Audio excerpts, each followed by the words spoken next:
बंधुवर पीयूष वाणी के भाग वीडियो के माध्यम से आप सभी की सेवा में समय समय पर प्रसारित करने की कोशिश करेंगे। गुरु भगवान की दया और कृपा से यह सब संभव हो सकता है। यदि आपने अभी तक इस चैनल को लाइक सब्सक्राइब न किया हो तो कृपया करने की कृपा करें और कमेंट करके ये अवश्य बताएं कि आपको ये वीडियो और प्रयास कैसा लगा। जय श्री राम। ओम सहना भवतु सहनो भुनक्तु सवीर्यं करवावहै तेजस्विनावधीतमस्तु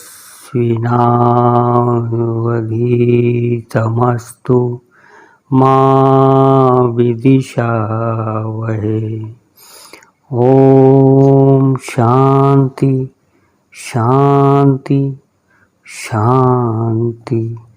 हे परम पिता परमात्मन, ये ब्रह्म विद्या हम गुरु शिष्य दोनों की रक्षा करे। हम दोनों ही इसमें आनंद प्राप्त करें। ये हम दोनों को वीर्यवान शक्तिवान बनावे। ये हम दोनों को तेजस्वी बनावे। यह अध्ययन हम दोनों के लिए सफल हो। अध्ययन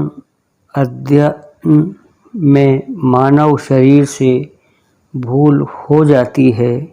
इस कारण हम एक दूसरे से द्वेष न करें, परस्पर प्रेम में ही पलें, पोषित हों और बढ़ें। जीविका उपार्जन 1/11/28।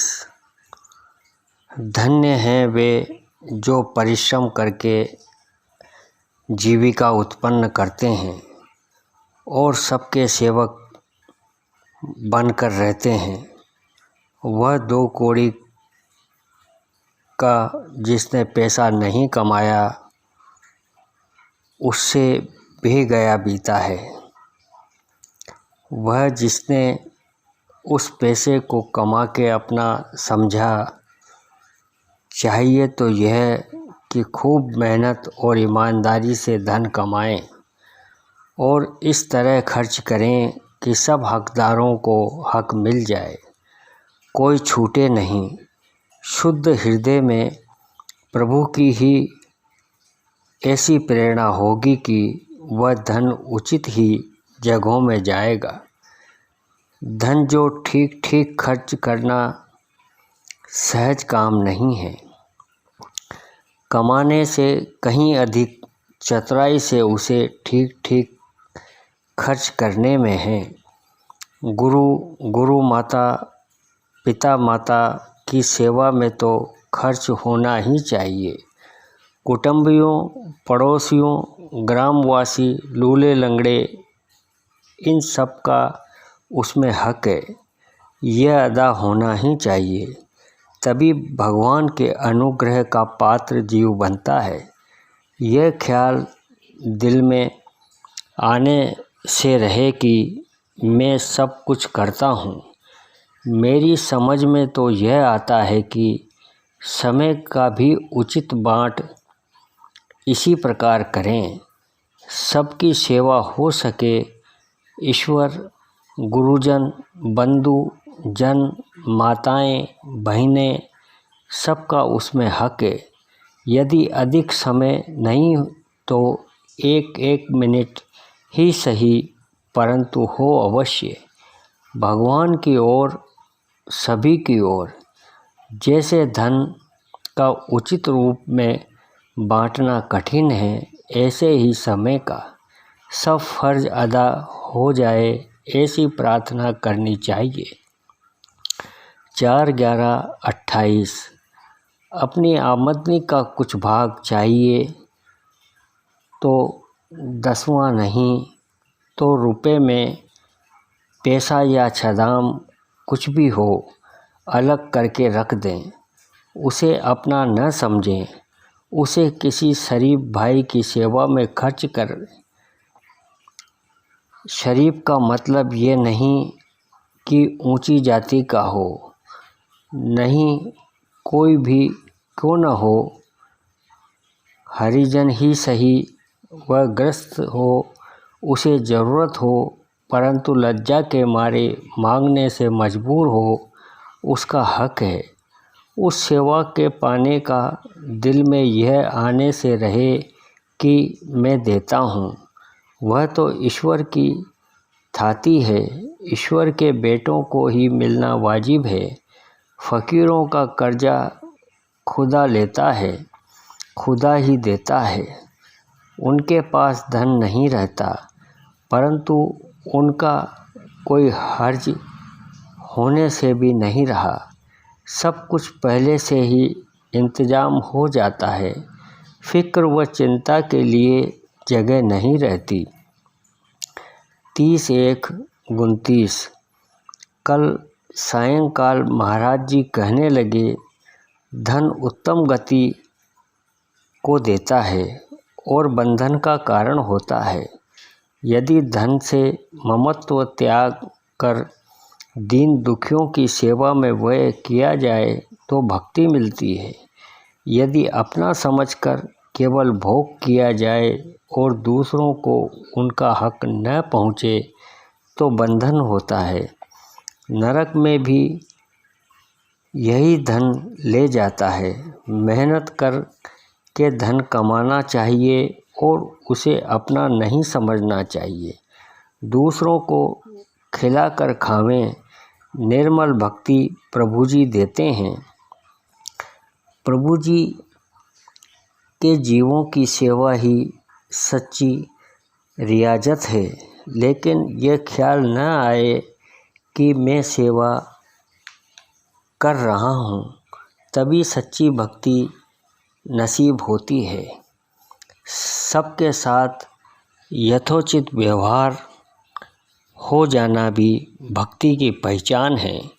27/8/35 शाम आपने नित्य व्रत चारपाई पर लेटे हुए भक्तजनों को उपदेश देते हुए फरमाया, जब लोग दुनिया के रस्म और रिवाजों की तो बहुत परवाह करते हैं, उनमें बदनामी के डर से ऋण लेकर खर्च करते हैं और शुभ कार्य में जिसमें मानव जाति की तड़पती जठराग्नि बुझे उसकी कुछ परवाह नहीं करते, तो ईश्वर नाम आवे तो कैसे।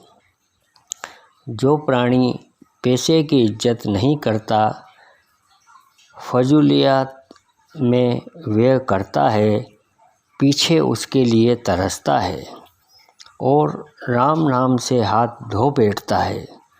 विचार के पैसा खर्च करो, दुखी जनों की जठराग्नि शांत करो।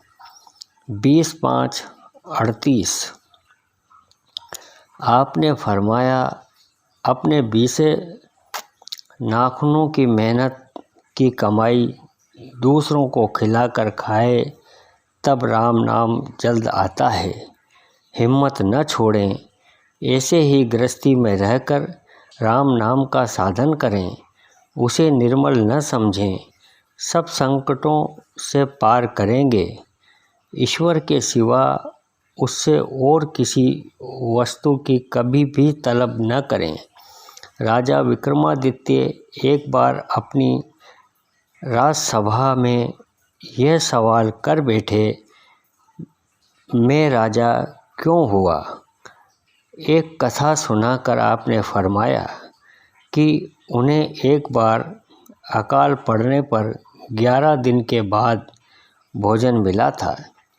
तब भी उन्होंने अपने से अधिक भूखे साधुजनों को दे दिया।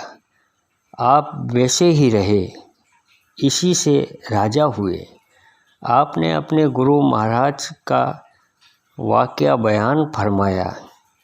8.5 रुपये आने पर उन्होंने फ़ौरन 8 रुपये प्रेमी भक्तजनों को दे दिए। 8 आने आप उछालते रहे, जिसे देखकर उनकी माताजी ले गईं। उन्होंने भी चूड़ियाँ लाकर अपनी प्रियजनों बड़ी जिज्जी व चाची जी को दे दी। हालांकि वह सब खूब पहने हुए थीं और आप उस दिन 3 दिन से फाके पर बैठे थे। अपने चाचा गुरु की कथा सुनाई कि कैसे उन्हें एक तंबी आई, सिवा ईश्वर के और किसी से सहायता की आशा न करो। 1-6-38 आपने फरमाया कि दान देते समय यदि दाहिना हाथ दे तो बाएं हाथ को खबर ना हो, दिल में यह ख्याल भी ना आए कि मैंने उपकार किया है, और अगर लेने वाला उलटकर गाली भी दे तो उसे दिए का ख्याल ना आए। यदि यह बात दूसरों को मालूम हो जाएगी तो उसका महत्व घट जाएगा। यदि कोई कुछ गुरु माता पिता को दे तो ये न समझे कि मैंने कुछ दिया है, वरन ये समझे कि यह उनका पहले से ही था। 30-1-38 गृहस्थ को चाहिए कि छदाम से लेकर 2 पैसे तक प्रति रुपया अवश्य निकालें। धर्मशास्त्र तो 10वें भाग की आज्ञा देते हैं। यदि इतना नहीं तो कम से कम छदाम से 2 पैसे तक निकालने की कोशिश करें, तभी बरकत होगी। अपने आप सब खा पी लेना पाप है। जो शख्स खाना खाने से पहले सारे जगत को ख्याल से रोजी नहीं पहुंचा लेता, पाप का भोजन करता है, वह जानवरों से भी गया गुजरा है। 27-5-34 जो जंगल में भगवान की प्रार्थना करते हैं, उनमें कंजूसी आने का भय होता है। उनको दूसरों की सहायता पर अन्न जल पाने की राह जोहनी पड़ती है। हुक्म है अपने बाहुबल से कमाओ और खाओ, सच्ची भक्ति मिलेगी। बंधुवर, ये परम पूज्य चच्चा जी महाराज साहब की दिव्य वाणी है। अगर आपको ये वीडियो और प्रयास अच्छा लग रहा हो तो आप हमारे YouTube चैनल राम समाधि आश्रम संत थानेदार को लाइक, सब्सक्राइब, कमेंट करने की कृपा करें। ज़्यादा से ज़्यादा शेयर करें ताकि भाईजनों तक ये संदेश पहुंच सके। जय श्री राम रघुवर।